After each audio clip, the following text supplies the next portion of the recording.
اسی لیے میں نے ہاتھ جوڑ کر اہل علم پاکستان کے جید علماء اور کابر سے گزارش کی تھی کہ آپ ڈاکٹر صاحب پہ اخلاقی دباؤ ڈالیں کہ وہ سامنے آئیں اور میرے سے اس معاملے پر گفتگو کریں۔ او بھائی، جو لوگ شور کر رہے ہیں جی کل آ جاؤ پرسوں آ جاؤ، معاملہ یہ کہ جس بندے نے یہ کیا ہے ہم اسی کے ساتھ بیٹھیں گے اور اسی سے یہ ہمارے معاملات انشاءاللہ طے ہوں گے۔ بسم اللہ الرحمن الرحیم، الحمدللہ رب العالمین، والصلاة والسلام علی سید الانبیاء والمرسلین وعلی آلہ واہل بیتہ واصحابہ اجمعین۔ سامعین محترم، آپ جانتے ہیں کہ حنیف قریشی نے ایک کال کیا پچھلے دنوں کہ سیدنا صدیق اکبر رضی اللہ تعالیٰ عنہ حدیث وراثت سننے والے اکیلے صحابی تھے، ان سے سننے میں سمجھنے میں خطا واقع ہو سکتی ہے۔ اس کا مدلل جواب بہت سارے علماء نے دیا، اور ہم نے بھی مدلل جواب جو ہے وہ احادیث کی کتب سے دیا کہ یہ بالکل جو ہے یہ ایک جاہلانہ قول ہے کہ جس کا جواب صدیوں سے ہمارے علماء دیتے آئے ہیں، اور روافض یہ اعتراض کرتے تھے، اس کا جواب علماء نے دیا، اور آج ہم نیم رافضی یہ حنیف قریشی کا جواب اسی جو وہ اعتراض کرتے تھے وہی اعتراض اس نے کیا تو ہم نے اسی انداز میں اس کو بھی جواب دیا۔ تو بہرحال ہماری نظر سے دارالافتاء اہل سنت کا ایک فتویٰ گزرا کہ جس کے اندر کچھ الفاظ ایسے تھے کہ جس کو پڑھنے کے بعد میں کبھی بھی یہ فتویٰ اس طرح نہ پڑھتا، لیکن وہ پڑھنے کے بعد مجھے یہاں پر آنا پڑا کہ یہ جو بار بار، اور اس کی وجہ یہ ہے کہ حنیف قریشی جو بار بار یہ کہتا ہوا نظر آتا تھا کہ میں نے تو مناظرہ صرف جلالی صاحب سے کرنا ہے، میں نے اور کسی سے مناظرہ ہی نہیں کرنا، میں نے تو جلالی صاحب کے سامنے بیٹھنا ہے، میں یہ کر دوں گا، میں وہ کر دوں گا، میرا دو ٹوک موقف یہ ہے اور ایسا ہو جائے گا ویسا ہو جائے گا۔ بہرحال وہ ساری چیزیں آپ کے سامنے ہیں۔ یہ فتویٰ جو ہے یہ جس طرح پوچھنے کا انداز ہوتا ہے، مفتیان کرام سے پوچھا گیا کہ کیا فرماتے ہیں علماء دین و مفتیان شرع متین اس بارے میں کہ زید کا دعویٰ ہے کہ نبی کریم صلی اللہ علیہ وآلہ وسلم کی حدیث لا نورث ما ترکناہ صدقہ صرف حضرت صدیق اکبر رضی اللہ تعالیٰ عنہ سے مروی ہے، ممکن ہے ان سے سننے میں خطا واقع ہو گئی ہو، یا واقعی ایسا ہے کہ یہ حدیث حضرت ابوبکر صدیق رضی اللہ تعالیٰ عنہ سے ہی مروی ہے۔ اب جو اس فتوے کے اندر الفاظ تھے کچھ، وہ میں آپ کے سامنے آپ کے گوش گزار کرنا چاہتا ہوں کہ اس نے جو بار بار یہ رٹ لگائی ہوئی تھی میں نے تو جلالی صاحب کے سامنے بیٹھنا ہے، میں نے تو جلالی صاحب کے سامنے بیٹھنا ہے،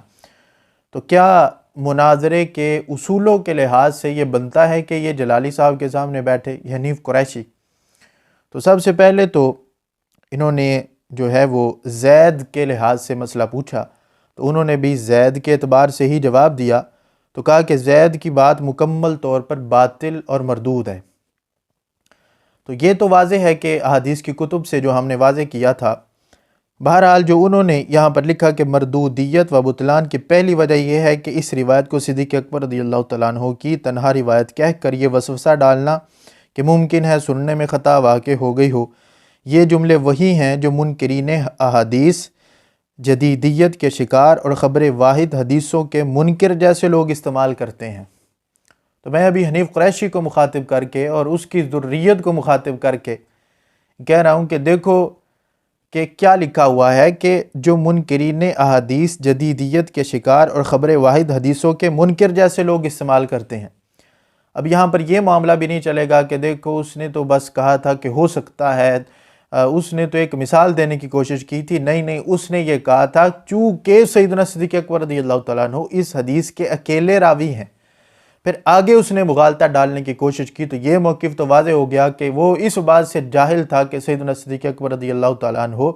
اس حدیث کے واحد راوی نہیں، بلکہ یہ حدیث تو تواتر سے ثابت ہے اور علماء محدثین نے اس کو متواتر حدیثوں کے اندر بھی شمار کیا ہے۔ تو بہرحال آگے جو انہوں نے صفحہ نمبر 2 پہ جو لکھا وہ بھی اب سننے والی بات ہے کہ اور پڑھنے والی بات ہے کہ زید کے قول سے ظاہر ہوتا ہے کہ وہ سطحی علم رکھتا ہے، اور یہ کوئی نہیں کہ انہی کی بات ہے، یہ واقعتاً تھوڑا سا علم رکھنے والا بندہ بھی اس بات کو جانتا ہے کہ روافض کے جو بڑے بڑے اعتراضات ہوتے ہیں فدق پر، اس میں سے سب سے جو پہلے اعتراضات ہوتے ہیں ان میں سے ایک اعتراض یہ بھی ہوتا ہے کہ صرف جو ہے یہ حدیث انہوں نے سنی تھی، باقی اہل بیت میں سے تو کسی کو پتہ ہی نہیں تھی، تو اس لیے معاذ اللہ انہوں نے حدیث گھڑ لی، یا آگے پھر جو بھی سمجھنے میں خطا ہو گئی سننے میں، اور وہ اس طرح کی حرکتیں وہ کرتے ہوئے نظر آتے ہیں۔ کہتے ہیں جی زید کے قول سے ظاہر ہوتا ہے کہ وہ سطحی علم رکھتا ہے۔ معنی یہ کہ حنیف قریشی کے قول سے یہ ظاہر ہوتا ہے کہ حنیف قریشی سطحی علم رکھتا ہے، اور حنیف قریشی ہوائی باتیں کرتا ہے، اور حنیف قریشی علم حدیث سے ناآشنا ہے، کتب احادیث کے مطالعہ سے محروم ہے، فہم دین سے فارغ ہے، اور علم الحدیث و علم العقائد سے جاہل ہے۔ جس بندے کو علم عقائد اور جو علم حدیث کا سے جاہل ہو اور فہم دین سے فارغ ہو، کتب حدیث کے مطالعہ سے محروم ہو، پھر علم حدیث سے ناآشنا ہو، ہوائی باتیں کرتا ہو اور سطحی علم رکھتا ہو، ان میں سے ایک بھی چیز ہو کہ صرف سطحی علم رکھتا ہو، تو پھر بھی وہ قابل نہیں کہ اگر مناظرہ رشیدیہ اس نے کہیں پڑھا ہوا ہوتا تو اس میں تو واضح طور پہ اصول لکھا ہوا ہے کہ مناظرین میں دونوں کے لحاظ سے ایسا نہ ہو کہ ایک تو علم کے کمال درجہ پر فائز ہو اور دوسرا جو ہے وہ نقصان میں ہو علمی اعتبار سے۔ تو جو بندہ سطحی علم رکھتا ہو اور جو بندہ علم حدیث سے ناآشنا ہو اور علم عقائد بھی جس کو نہ پتہ ہو، اور پھر اتنی مشہور بات اب روافظ کے پاس بیٹھے گا تو روافظ جیسے اعتراضات کرے گا تو اس نے اعتراض ہی وہ والا کیا، نہ کہ سنیت والا جواب دیا، بلکہ اعتراض ہی وہ والا کیا۔ ابھی تو ابتدا تھی، ابھی تو مناظرہ ہونا باقی ہے،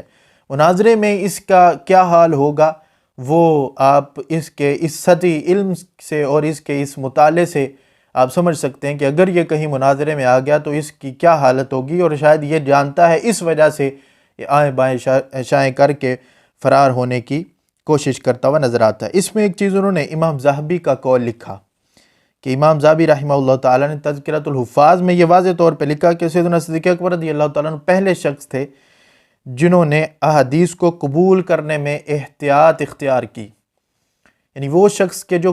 حدیث کو قبول کرنے میں، اور پہلے شخص تھے صحابہ میں کہ جنہوں نے حدیث کو قبول کرنے میں احتیاط اختیار کی، اس شخص کے بارے میں، اس شخصیت کے بارے میں، اس ذات مقدسہ کے بارے میں یہ کہنا کہ ان کے تو سمجھ میں نہیں آئی ہوگی، ان سے تو سننے میں خطا واقع ہو گئی ہوگی،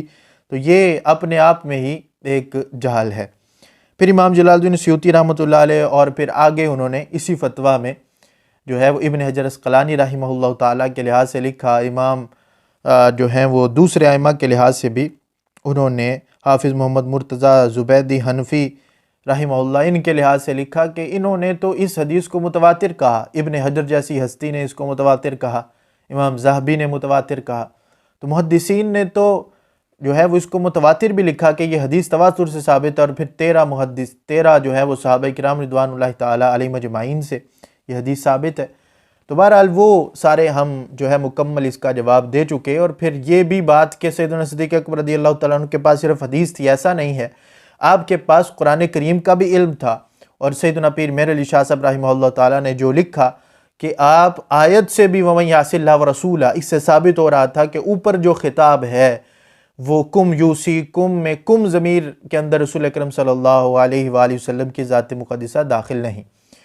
تو یہ ساری چیزیں سامنے رکھ کے یہ واضح ہوتا ہے کہ حنیف قریشی کا علم واقعی سطحی ہے، اور اس کو تو بنیادی چیزوں کا بھی علم نہیں، تو مناظرے میں کیا کرے گا، وہ کیسے آئے گا؟ باقی جس مناظرے کی وہ باتیں کرتا ہے، وہ تیاری کیسے ہوئی، کہاں سے ہوئی، کیسے ہوتی ہے، وہ سارا علم آج ہمیں بھی ہے، اور وہ پھر کس طرح آگے وہ ساری چیزیں ہوتی ہیں۔ تو بہرحال وہ اس کا ایک اچھا قدم تھا وہابیت کے خلاف، تو اس پر ہم زیادہ گفتگو نہیں کریں گے۔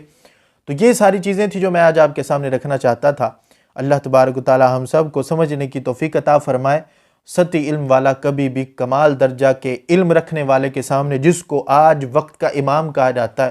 اس کے سامنے بیٹھنے کے قابل نہیں ہے۔ اس وجہ سے ہم یہ کہیں گے کہ فرار کا جو ہے رستے سارے بند ہو چکے ہیں، آؤ سامنے بیٹھو، گفتگو کرو۔ اور جب یہ کہہ دیا گیا کہ مفتی زاہد نعمانی جلالی صاحب کی جو شکست ہے وہ ان کی مانی جائے گی، تو پھر اس میں کوئی تو جو ہے وہ فرار ہونے کا کوئی رستہ بچتا ہی نہیں ہے۔ تمہیں تو آ جانا چاہیے تھا کہ ٹھیک ہے، میں نے اگر تمہارے پاس دلائل تھے تو کہتے میں نے دلائل سے ثابت کیا، تو لہٰذا شکست مانو۔ تو لہٰذا تمہیں پتہ ہے کہ دلائل تمہارے پاس نہیں، اور تمہارے پاس وہی دلائل ہیں کہ جو روافظ کے دلائل ہیں، اور ہمارے پاس تو الحمدللہ اہل سنت و جماعت کے دلائل ہیں۔ تم جانتے ہو کہ اہل سنت ہمیشہ غالب رہے، اور انہوں نے ہی غالب آنا ہے۔ اللہ تبارک و تعالی ہم سب کو عمل کی توفیق عطا فرمائے۔ وآخر دعوانا الحمدللہ رب العالمین۔